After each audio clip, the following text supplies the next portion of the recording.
สบายดีพี่น้องที่หาของพระเจ้าทุกท่านยินดีต้อนรับเข้าสู่รายการภาษาชาวบ้านซึ่งเป็นรายการที่บอกเล่าข่าวดีพี่น้องที่หาของพระเจ้ามื้อนี้ก็แม่นวันเสาร์วันที่31เดือนพฤศจิกเดือนพฤษภาเนาะปี2025มื้อสุดท้ายของเดือนนี่แหละเด้นะก้าวเข้าสู่ฤดูกาลที่จะพากันเฮ็ดให้เฮ็ดหน้าอีกเลยเด้เนาะโอเคพี่น้องที่หาของพระเจ้าอากาศอยู่ทางนอร์ทแคโรไลนาหมดอาทิตย์เลยฝนตกดินทางนอกก็มันชุ่มชื้นโอ้ยเนาะทั้งพี่น้องเด้เป็นจังได๋อากาศทั้งพี่น้องเด้หนาวหรือร้อนหรือฝนตกบ่หรือใดๆก็อย่าลืมส่งข่าวให้รู้จักนำนี่เด้อแต่ละอาทิตย์แต่ละเทื่อพี่น้องก็ส่งข่าวมาให้รู้จักนำดีใจหลายเด้ปรากฏว่าคำยามใดที่พี่น้องส่งข่าวมาคือว่าได้อยู่นำกันหั่นนะบ่แม่นแนวอื่นดอกโอเคพี่น้องเนาะเพื่อว่าบ่ให้เป็นการที่ว่าแก่ยาวในสำหรับมื้อนี้นี่ข้าพเจ้าก็อยากนำพาพี่น้องไปศึกษาในข้อพระธรรมคัมภีร์ที่พวกเฮาอ่านเรื่อยๆได้ยินเรื่อยๆได้ฟังเรื่อยๆเนาะพี่น้องที่หาของพระเจ้าในมอมานี่ก็ปรากฏว่าอยู่ทางแถวทางสหรัฐอเมริกาบ่อยู่ทางประเทศลาวเฮาก็มีข่าวเกี่ยวกับเรื่องการลวงลับหรือว่าการล่าลับไปของพี่น้องคริสเตียนเนาะหลายๆท่านหลายๆคนและเพื่อเป็นการหนุนใจพี่น้องที่ยังมีชีวิตอยู่ในโลกนี้ข้าพเจ้าจึงอยากนำเอาพระธรรมตอนที่ข้าพเจ้าจะได้เสนอสู่พี่น้องนี้ในใกล้ๆนี้ว่าซั่นๆเนาะจักหน่อยสิได้เสนอข้อพระคัมภีร์ดังกล่าวให้พี่น้องพอได้เห็นอีกอย่างหนึ่งในข้อพระคัมภีร์ที่ข้าพเจ้าจะนำมาเสนอนี่พี่น้องทั้งหลายก็ได้พากันอ่านและก็ศึกษามาหลายครั้งหลายคราวหรือว่าเกือบทุกๆเทื่อในเมื่อมีคนที่ได้จากโลกนี้ไปเนาะทุกๆเทื่อพี่น้องอาจจะเห็นที่ว่าอยู่ในพิธีปลงศพหรือว่าพิธีที่จะเอาศพไปจูดหรือว่าศพลงคุ้มเนาะพี่น้องก็จะเห็นเพิ่นอ่านเรื่อยๆจังซั่นข้าพเจ้าคิดว่าสิเป็นการดีที่พวกเฮาจะพากันเข้าอกเข้าใจในพระธรรมตอนนี้1เทสาโลนิกบทที่4ข้อที่13-18พี่น้องสิได้ยินเรื่อยๆดอกในพระธรรมตอนนี้เนาะโอเคก่อนที่พวกเฮาจะได้ก้าวต่อไปอีกก็เห็นพี่น้องได้มีโอกาสได้เข้ามาสบายดีติงอยู่ทางดงพุ่งโอ้ลุงสมภคิดสบายดีมาแล้วเนาะแต่ไปเที่ยวทะเลพระเจ้าอวยพรเด้อดีใจหลายที่มีโอกาสได้พบพ่อกันอีกในสุดแลนี่ก็เห็นเพิ่นได้มีโอกาสได้ไปร่วมได้เนาะให้กำลังใจเราร่วมจิตใจพี่น้องพวกเฮาที่ได้ล่วงลับไปพี่น้องที่หาของพระเจ้าในพระคัมภีร์ข้อนี้ข้าพเจ้าอยากเสนอให้พี่น้องที่เป็นคริสเตียนที่ว่าได้ยินเรื่อยๆหรือว่ามีปึ้มพระคัมภีร์กลับไปอ่านหลายๆเทื่อและก็สำหรับเกี่ยวกับเรื่องการฟังในมื้อนี้คือกันพี่น้องฟังกลับไปกลับมาหลายๆเทื่อเด้อเพื่อพี่น้องสิได้เข้าใจข้าพเจ้าก็สิพยายามเอาเนื้อในอยู่ในพระคัมภีร์ตอนนี้แล้วมาเว้าหลายๆเพื่อว่าพี่น้องพวกเฮาสิได้เข้าอกเข้าใจตื่มเนาะในพระธรรมตอนนี้นี่แม่นจดหมายของท่านอัครสาวกโปโลเนาะทูตขององค์พระเยซูคริสต์ไว้จังซั่นซะได้เขียนไปหาพี่น้องที่เชื่อในองค์พระเยซูคริสต์อยู่ที่เมืองเทสาโลนิกพี่น้องเหล่านี้มีความเชื่อเข้มแข็งและการปฏิบัติของพวกเพิ่นก็เป็นพยานให้กับหลายๆคนอยู่ในขงเขตนั้นโอเคแต่ว่าก็ยังมีพี่น้องหลายๆคนก็ยังมีการสงสัยหรือว่ามีคำถามเกิดขึ้นอยู่มองว่าองค์พระผู้เป็นเจ้าจะเสด็จมาอีกครั้งที่2นั่นคือจังว่าบ่เห็นมาจักเทื่อพี่น้องก็ได้เสียชีวิตไปหลายคนแล้วอยู่ในโลกนี้ข้าเจ้าก็เลยมีความสนใจย้อนคือในนั้นท่านอัครสาวกจึงได้เขียนหนังสือฉบับนี้ไปหาพวกเพิ่นแล้วก็เล่าโลมใจหนุนใจพวกเพิ่นให้ได้เข้าใจถึงสภาพการแท้ๆที่เกิดขึ้นเนาะจังซั่นอย่าลืมให้พวกเฮาเบิ่งคืนไปจดจำคำสัญญาขององค์พระเยซูคริสต์ที่มีต่อผู้ที่เชื่อในพระองค์ผู้ที่ติดตามพระองค์เบิ่งได้อยู่ในพระคัมภีร์ตอนนี้นั่นก็คืออยู่ในโยฮันบทที่14คันแม่นพี่น้องอ่านเบิ่งอยู่ตั้งแต่ข้อที่1หาข้อที่3แม่นพวกเขาเจ้ากำลังวุ่นวายกันว่าเพราะว่าพระองค์สัญญาว่าจะได้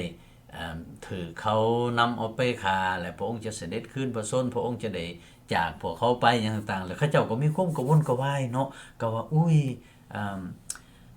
น่าเศร้าแท้แล้วก็สิเป็นไปได้บ่เพราะว่าความหวังของเขาเจ้านั่นก็คือนึงว่าพระองค์จะอยู่นำพวกเพิ่นตลอดไปแต่ตามความจริงนั่นน่ะพระองค์ก็มีโครงการในนั้นอยู่แล้วแต่ว่าในฐานะที่เป็นตัวต้น หลังจากที่พระองค์ได้ทรงเสด็จขึ้นพระชนแล้วพระองค์จะต้องได้กลับขึ้นไปฟ้าสวรรค์และกับพระวิญญาณบริสุทธิ์จะได้เสด็จลงมาและอยู่นำผู้ที่เชื่อนำพระองค์อย่างตลอดไปแต่ว่าในเวลานั้นพวกเราอัครสาวกก็ยังบ่ทันเข้าใจอย่างต่างๆปานใดย้อนคือในนั้นบัดนี้พระองค์จึงได้ย้ำอยู่ในนี้พระองค์บอกว่าในนี้ฟังครับข้าพเจ้าสิอ่านให้ฟังเลยเนาะตั้งแต่1หา3เลยเนาะอย่าให้ใจของพวกท่านวุ่นวายไปเลยพระองค์ว่าจงไว้วางใจในพระเจ้าและไว้วางใจในเฮาเหมือนกันในภาษาแห่งพระบิดาของเฮาที่ที่อยู่อาศัยหลายๆบ่อนถ้าหากว่าบ่มีเฮาก็ต้องได้บอกพวกท่านแล้วเพราะว่าเฮาไปเพื่อจัดแจงบ่อนไว้สำหรับพวกท่านฟังคักบัดอยู่ในข้อที่3และถ้าเฮาไปและจัดเตรียมบ่อนสำหรับพวกท่านแล้วเฮาจะกลับมาอีกพระองค์ว่าและมารับเอาพวกท่านไปอยู่กับเฮาเพื่อว่าเฮาอยู่ที่ใดพวกท่านก็จะอยู่ที่นั่นเหมือนกันในที่นี้พระองค์ทรงสัญญาเว้ากับผู้ที่เชื่อในพระองค์บอกว่าบ่ต้องตกใจเด้อแล้วจะมาจะกลับขึ้นมาอีกแล้วมารับเอาพวกเจ้าไปอยู่นำเฮาพระองค์ว่า มารับเอาพวกเจ้าไปอยู่นำเฮาจังซั่นบ่ให้เสียใจบ่ให้ย่านบ่ให้ตกใจพระองค์สัญญากับผู้ที่เชื่อในพระองค์บอกว่าเฮาจะกลับมารับเอาพวกเจ้าไปอยู่นำเฮาเด้อเพราะว่าเฮาอยู่ที่ใดพวกเจ้าจะอยู่ที่นั่นคือกันเพื่อว่าพระองค์อยู่ที่ใดพระองค์บอกว่าผู้ที่รับเชื่อในพระองค์ในชีวิตนี้ก็จะได้อยู่กับพระองค์อยู่ที่นั่นเหมือนกันนี่คือคำสัญญาและพระองค์จะเสด็จกลับขึ้นมารับเอาผู้ที่เชื่อในพระองค์อย่างจริงใจแท้ๆเนอะโอเคอันนี้เป็นคำสัญญาที่พระองค์ได้บอกไว้เมื่อมีคนหรือพี่น้องได้ล่วงลับไปจากโลกนี้พี่น้องที่หาของพระเจ้าเฮาสิสังเกตเบิ่งในข้อพระคัมภีร์จื่อที่ข้าพเจ้าบอกว่าให้พี่น้องอ่านคือใน1เทสาโลนิกบทที่4ข้อที่13-18บานเฮาสิเริ่มในแต่ละข้อนี่ไปเบิ่งสังเกตเบิ่งในข้อที่13พี่น้องทั้งหลายเอ้ยเพิ่นว่าพวกเฮาอยากให้เจ้าทั้งหลายฮู้ความจริงเรื่องคนที่ลับไปนั้นเพื่อพวกท่านจะบ่โศกเศร้าเหมือนดังคนอื่นที่บ่มีความหวังในที่นี้พี่น้องที่รักของพระเจ้าอยากให้พี่น้องได้เข้าใจว่าผู้ที่เพิ่นจากไปหั่นเนาะแม่นห่างกายนั้นรับไปได้ห่างกายเพิ่นนั้นรับไปแต่เพิ่นเองยังมีชีวิตอยู่ยังฮู้เมื่ออยู่ยังฮู้จักอยู่แต่ว่าห่างกายของเพิ่นน่ะได้รับไปเห็นยังบ่ได้แล้วเดี๋ยวนี้เห็นยังบ่ได้เมื่อดังทีในอาทิตย์นี้พวกเฮาได้มีโอกาสได้ไปส่งพี่น้องเนาะโอเคไปสั่งลากันว่าจังซั่นซะเป็นครั้งสุดท้ายในฐานะที่มนุษย์เฮาเว้ากันแต่ตามความจริงเนี่ยมันเพิ่นอยู่ฟ้าสวรรค์แล้วยังตั้งแต่ห่างกายอยู่ในโลกนี้โอเคในที่นี้ฟังครับเพิ่นบ่ได้เว้าว่าบ่ให้โศกเศร้าบ่ให้ร้องไห้เพิ่นบ่ได้เว้าเพิ่นว่าร้องไห้ก็ได้เฮาคิดฮอดกันเด้เนาะลางเทื่อก็โอ้ยเศร้าใจเนาะผัวจากเมียหรือว่าเมียจากผัวลูกจากพ่อแม่อย่างต่างๆมันก็เป็นของธรรมดาแต่ว่าเพิ่นว่าในฐานะที่เฮาเชื่อพระเจ้าหั่นน่ะเฮายังมีหวังที่จะได้พบกันอีกย้อนคือในนั้นเพิ่นจึงบอกว่าเพื่อทานจะบ่โศกเศร้าเหมือนดังคนอื่นที่บ่มีความหวังเนาะโอเคอยากให้เข้าใจเด้อจังน้อยลางคนไปหาบอกพี่น้องบอกว่าโอ้ยเป็นคริสเตียนแล้วอย่าจะไปห้องให้หยังต่างๆบ่แม่นแม้แต่องค์พระเยซูคริสต์พระองค์ก็ยังได้ห้องให้เด้ในเมื่อเพื่อนของพระองค์ได้จากโลกนี้ไปพอความรู้สึกของมนุษย์ของเฮามันมีในยามที่สมซื่นเบิกบานในยามที่โศกเศร้าเสียใจอะไรกันอย่างต่างๆแต่ว่าในที่นี้เพิ่นเตือนบอกไว้ว่าแนวใดก็ตามเฮาฮู้จักว่าเพิ่นจะไปไสในเมื่อเฮาฮู้จักแล้วก็บ่จำเป็นที่จะต้องพากันเศร้าหมองจนเกินไปเพราะว่าเฮามีความหวังที่จะได้พบกันอยู่ให้พี่น้องวาดภาพในนี้เหมือนดังพี่น้องที่เป็นอพยพอยู่ที่ศูนย์อพยพเนาะว่าจังซั่นซะโอเคในเมื่อเฮาฮู้จักว่าเพิ่นจะไปประเทศใดแล้วเฮาก็จะไปประเทศนั้นคือกันสมมุติออกจากศูนย์นั่นนะแล้วเฮาก็คิดฮอดกันเนาะบางคนก็มาสั่งลากันแล้วก็เอาที่อยู่นำกันอีกว่าจังซั่นซะก็แม่นค่อยไปค่อยก็ติดต่อหาเจ้าเขียนหนังสือหาเนาะในเมื่อก่อนหรือว่าเขามีเลขโทรศัพท์ก็สิโทรหากันในลักษณะแบบนั้นนะอยากให้พี่น้องพวกเฮาได้ฮู้จักว่าเฮาฮู้จักว่าบ่อนสิไปเฮาก็คิดฮอดเนาะบางคนก็ฮ้องไห้เนาะสั่งลากันแล้วแต่ว่าในใดก็อย่าเฮายังสิได้พบกันอีกในลักษณะแบบนั้นโอเคนี่เพิ่นเตือนเพิ่นบอกครับแสดงว่าพี่น้องที่รักของพระเจ้าจะไปห้ามกันบางคนบอกว่าบางเทื่อลูกเมียจากกันไปเนาะเขาเจ้าฮ้องไห้ไปท่วงกันจะไปฮ้องไห้แม่ซั่นสิเนาะ เพิ่นห้องให้เพราะว่าความรู้สึกของเพิ่นความใกล้ชิดของเพิ่นว่าโอ้จะห่างเหินกันแล้วโอ้ปานว่าขาดครึ่งนึงแล้วอย่างต่างๆแต่ว่าเพิ่นสิบ่ได้ขูดเก่าเถาหญ้าอย่างต่างๆเนาะในฐานะที่ว่ามีความเศร้าหมองก็ได้แต่แม่นเพิ่นก็โอ้ชั่วคราวอันนี้เพราะว่าเฮายังจะได้พบกันอีกยังมีความหวังนะเพิ่นบอกในนั้นในฐานะที่เชื่อพระเจ้าเฮามีความหวังเด้พระองค์ได้สั่งเฮาไว้โดยอิงใส่ในพระธรรมคัมภีร์นี่นะโอเคเฮาสิเบิ่งในข้อต่อไปในข้อต่อไป1เทสาโลนิกบทที่4ข้อที่14 5 16ในที่นี้เพิ่นว่าเพราะในเมื่อพวกเฮาเชื่อว่าพระเยซูทรงสิ้นพระชนม์และทรงคืนพระชนม์แล้วโดยพระเยซูนั่นแหละพระเจ้าจะทรงนำบรรดาคนที่ลับไปแล้วนั่นให้มากับพระองค์นี่ในที่นี้เห็นบ่พี่น้องรู้จักคักบัดนี้ลับไปทางด้านห่างกายแต่ว่าวิญญาณของเพิ่นอยู่นำพระเจ้าในเวลานี้ในเวลาพระเยซูคริสต์เสด็จกลับคืนมาเพิ่นสิได้กลับมาแห่แหนแผ่นกั้งพระเยซูมาได้พวกเพิ่นนั่นน่ะโอเคในข้อนี้พวกเฮาบอกเจ้าทั้งหลายตามพระธรรมขององค์พระผู้เป็นเจ้าว่าพวกเฮาผู้ที่ยังเป็นอยู่และคอยถาการเสด็จมาขององค์พระผู้เป็นเจ้าพวกเฮาจะล่วงหน้าไปก่อนพวกคนที่ลับไปแล้วนั่นบ่ได้แท้นั่นเด้โอเคด้วยว่าจะมีคำสั่งอันดังจะมีเสียงของอัคคเทวดาและเสียงแก่ของพระเจ้าแล้วองค์พระผู้เป็นเจ้าจะเสด็จลงมาจากสวรรค์พวกคนที่เชื่อในพระคริสต์ที่ตายไปแล้วก็จะได้ขึ้นมาก่อนเพิ่นว่านี่เด้แสดงว่าพี่น้องที่เพิ่นจากไปเนาะบางยานี่แล้วว่าจากไปแต่โดนนานแล้วก็ตามห่างกายของเพิ่นน่ะแม่นถูกฝังไว้แล้วลงไปหาดินคือเก่าก็แม่นตกอยู่ในน้ำก็แม่นลงไปหาดินคือเก่าก็แม่นถูกเผาก็แม่นลงไปหาดินคือเก่าในเมื่อองค์พระเยซูคริสต์เสด็จมาเพิ่นเองจะได้มากับองค์พระเยซูคริสต์แล้วห่างกายของเพิ่นก็จะได้ขึ้นมาก่อนพวกเฮาได้ก่อนพวกเฮาที่ยังมีชีวิตอยู่นี่อันนี้จังว่าอันทมิตรที่สุดอยากให้พี่น้องได้ฟังกันเข้าใจว่าพวกเพิ่นหั่นเนาะจะได้แห่แหนพระเยซูมาพวกที่ล่วงไปก่อนน่ะจะได้มากับพระองค์เนาะตัวนี้เป็นคักหลายส่วนหลายชาวโลกที่บ่ฮู้จักกับพระเจ้าที่บ่เข้าใจเกี่ยวกับเรื่องนี้พวกเพิ่นมักเว้าพี่น้องที่ได้สิ้นชีวิตไปบ่ว่าล่วงลับไปหรือว่าตายไปว่าซั่นๆเนาะพี่น้องเรานั้นเพิ่นมักเว้าว่าไปบ่กลับรับบ่ตื่นแต่สำหรับคริสเตียนบัดนี้พวกเฮาฮู้จักว่าพี่น้องที่ได้ล่วงลับจากโลกไปหั่นแม่นยังมีชีวิตอยู่อย่างตลอดไปเป็นนิจและพวกนี้ยังจะกลับมาแสดงว่าเฮาเว้าสามารถเว้าได้ในฐานะที่เชื่อพระเจ้าบอกว่าผู้ที่จากไปแล้วถ้าหากว่ามีองค์พระเยซูคริสต์อยู่ในชีวิตจิตใจหั่นนะไปแล้วจะกลับรับแล้วจะตื่นเพราะว่าในเมื่อพระองค์เสด็จมาหั่นนะร่างกายของพวกนี้จะได้ตื่นขึ้นมาได้และเป็นร่างกายใหม่เนาะโอเคแต่ในเวลาพระองค์มาหันพวกนี้ได้มากับพระองค์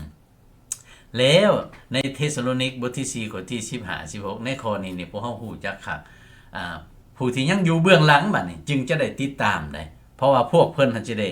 ขึ้นมาได้รับชีวิตใหม่เด้และจะได้ติดตามจังซั่นพี่น้องที่หาของพระเจ้าโดยอิงในข้อนี้เพิ่นว่าเฮาบอกเจ้าทั้งหลายตามพระธรรมขององค์พระผู้เป็นเจ้าว่าพวกเฮาผู้ที่ยังเป็นอยู่นี่แล้วค่อยถาการเสด็จมาขององค์พระผู้เป็นเจ้าพวกเฮาจะล่วงหน้าไปก่อนพวกคนที่ตายไปแล้วนั่นก็บ่ได้แท้พวกนั้นจะต้องได้ขึ้นมาก่อนเพราะว่าพวกนี้แม่นเพิ่นอยู่ในฟ้าสวรรค์กับพระองค์แล้วในเมื่อพระองค์เสด็จมาในห่างกายก็จะได้เป็นห่างกายใหม่แล้วเพิ่นจะได้ห่างกายอันที่เหมาะสมที่จะไปอยู่สวรรค์ชั้นฟ้าอย่างตลอดไปเป็นนิจและไปอยู่แผ่นดินโลกใหม่อย่างตลอดไปเป็นนิจที่เต็มไปด้วยความชอบธรรมโอเคเบิ่งอยู่ในข้อที่17บัดนี้หลังจากนั้นพวกเฮาทั้งหลายเพิ่นว่านี่ๆว่าพวกที่ยังมีชีวิตยกตัวอย่างว่าไงถ้าว่าองค์พระเยซูคริสต์เสด็จมาใน 2-3 วินาทีข้างหน้านี่ว่าซั่นซะพวกเฮาที่ยังมีชีวิตอยู่ก็จะถูกหับขึ้นไปในเมฆพร้อมกับคนพวกนั้นและจะพบกับองค์พระผู้เป็นเจ้าฟังคักในฟ้าอากาศอย่างนั้นแหละพวกเฮาก็จะอยู่นำพระผู้เป็นเจ้าเป็นนิจตอนนี้ตอนเสด็จมาครั้งนี้เนาะแม่นการเสด็จมาอยู่ที่ทั้งฟ้าอากาศได้พระองค์บ่ทันได้เสด็จมาลงถึงแผ่นดินนี่เป็นครั้งที่2เถื่อยังเถื่อเพราะว่าคำสัญญาของพระองค์จือที่เฮาอ่านในเบื้องต้นในบทที่โยฮันบทที่14ข้อที่1ที่3น่ะพระองค์บอกว่าพระองค์จะเสด็จมาหับเอาคนของพระองค์เนาะหับเอาคนของพระองค์ย้อนคือในนั้นพระองค์ เฮาจะได้หับห่างกายใหม่ไปหาพระองค์เนาะหลังจากที่พี่น้องที่ได้ล่วงลับไปแล้วในเมื่อก่อนหั่นน่ะลงมาแล้วก็ห่างกายของเพิ่นกลับคืนขึ้นมาใหม่และได้ห่างกายใหม่อยู่ที่ฟ้าอากาศได้บ่ทันลงมาฮอดแผ่นดินในทีนี้อยู่ที่ฟ้าอากาศพุ่นเนาะอยู่ที่ฟ้าอากาศโอเคอันนี้แม่นสำคัญหลายที่พวกเฮาควรเข้าใจเด้อโอเคพวกเฮาสิไปพบกันอยู่เทิงฟ้าอากาศเนาะ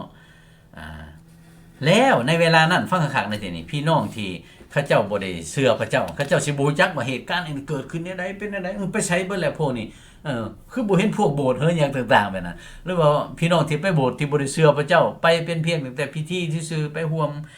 กันซื่อๆโดยที่บ่ได้เชื่อในองค์พระผู้เป็นเจ้าก็เลี้ยวหน้าเลี้ยวหลังผู้นี้ไปใช้เบิดแล้วเนาะพี่น้องที่ได้ยินข่าวตัวนี้อาจจะจดจำแล้วก็ตั้งใจใหม่แล้วก็เชื่อองค์พระผู้เป็นเจ้าและพี่น้องทั่วไปที่ว่าปฏิเสธพระเยซูในเวลานี้แล้วจะวุ่นวายไปซื่อๆเกิดความวุ่นวายอยู่ในโลกนี้เพราะว่าพวกนั้นบ่ได้ยินบ่ฮู้เห็นเหตุการณ์นี้เกิดขึ้นเพราะว่าพระเจ้าทรงสัญญาว่าจะมาหับเอาคนของพระองค์เด้คือพวกเขาที่เชื่อนี่ก็เป็นหายวับขึ้นไปแล้วได้ห่างไกลใหม่แล้วเนาะโอเคแล้ววุ่นวายแล้วอยู่ในโลกนี่จังซั่นแน่ที่ข้าพระเจ้าอยากให้พี่น้องได้พิจารณาเนาะก็คือในพริบตาเดียวเด้อพวกเขาจะได้หับห่างกายใหม่ซึ่งเป็นห่างกายพิเศษเป็นห่างกายทิพย์ข้าพเจ้าจึงจะบอกพี่น้องเตรียมได้พี่น้องเตรียมได้จงเตรียมตัวเตรียมใจเตรียมที่จะได้พบกับพระองค์เพราะว่าเหตุการณ์นี้จะได้เกิดขึ้นในเวลาที่พวกเฮาบ่คิดบ่นึกบ่ฝันเฮาบ่รู้จักว่าสิ่งเหล่านี้จะเกิดขึ้นได้แนวใดเอาเกี่ยวกับเรื่องการได้ห่างกายใหม่เฮาสิอ่านเบิ่งใน1โครินธ์เนาะบทที่15ข้อที่51